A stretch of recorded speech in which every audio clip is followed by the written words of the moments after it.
Le bord de la fenêtre était étroit, tout encombré.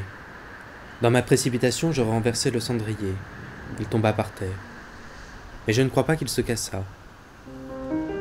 La mouche, entre-temps, avait fait 3 tours vers le lavabo. Elle revint ensuite se poser sur la lampe. Je la suivais maintenant de près. C'était une question de secondes. Elle chercha une issue, elle chercha la lumière du jour, elle se débattit contre la fenêtre, et elle fut à moi. Je m'appelle Florence Courriol et j'ai toujours été fascinée en fait par l'opération de la traduction et par la langue italienne et la littérature italienne, d'où sans doute cet aboutissement avec d'abord Sous l'œil du chat et puis d'autres traductions qui ont suivi. Je pense qu'il y a une rencontre avec la littérature italienne, mais pas seulement, hein, mais oui, je pense que c'est des histoires. J'aime lire des histoires, je pense un peu comme tous ceux qui sont passionnés par les livres et rentrer dans des univers qui chaque fois sont très différents les uns des autres. Hein. Justement, Anne, c'est... Ouais, c'est toute une atmosphère, c'est même une syntaxe très, très singulière, c'est un narrateur très particulier parce que c'est raconté par un chat.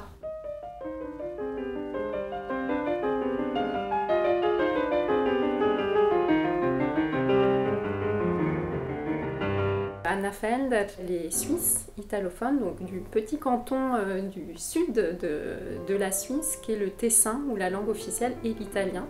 J'ai fouiné, on va dire, dans la bibliothèque du Collège des traducteurs, et j'ai découvert ce roman, un roman des années 70. Je l'ai lu, je l'ai dévoré, et je me suis dit, mais ça, il faut le faire connaître au public francophone.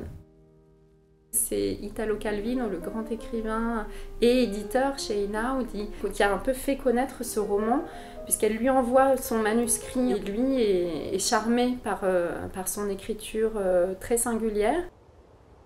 Il décèle, et c'est pour ça que ça lui a plu, son humour en sourdine, c'est ce qu'il dit, tout en retenue, hein, c'est ce qu'il dit dans sa lettre qu'il lui envoie en réponse à l'envoi du manuscrit. Et c'est ce chat très mutin qui est toujours dans une sorte de demi-veille, enfin il dort, il est somnolent, donc comme s'il avait aussi des hallucinations. Donc c'est pour ça qu'il faut la suivre et il faut rentrer dans ce flou et cette ambiguïté que permet le chat. Et d'ailleurs, Anna, quand on se parlait, en italien, elle me disait « tradurre gattescamente », qui veut dire « à la manière d'un chat ». Et puis quand je lui posais des questions hyper rationnelle de traductrice qui ne veut pas rater un seul sens, une seule nuance, elle me disait « Oh, bien je crois qu'ici le chat voulait dire que... » etc. Donc on est vraiment plongé dans l'esprit de ce chat.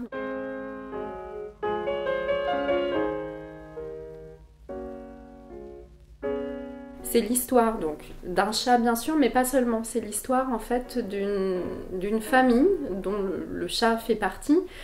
On est dans les années 70, mais c'est finalement c'est resté justement très actuel. Il y a un avis d'expulsion en fait, d'expropriation on va dire, parce que c'est l'époque où on va construire de nouveaux quartiers, un quartier flambant neuf, et donc toute cette zone doit être rasée, y compris les arbres. Il y a un jardin, les arbres doivent être abattus. Et donc c'est l'histoire de l'attente de cette expropriation, de cette expulsion. Et la mairie doit leur envoyer justement cette disdetta. Et c'est le titre en fait de ce roman en italien, La disdetta, qui est un titre polysémique, parce que la disdetta ça veut dire à la fois en italien la malchance, la déveine, et puis ça veut dire en fait l'avis d'expropriation, c'est-à-dire cet avis qu'ils attendent.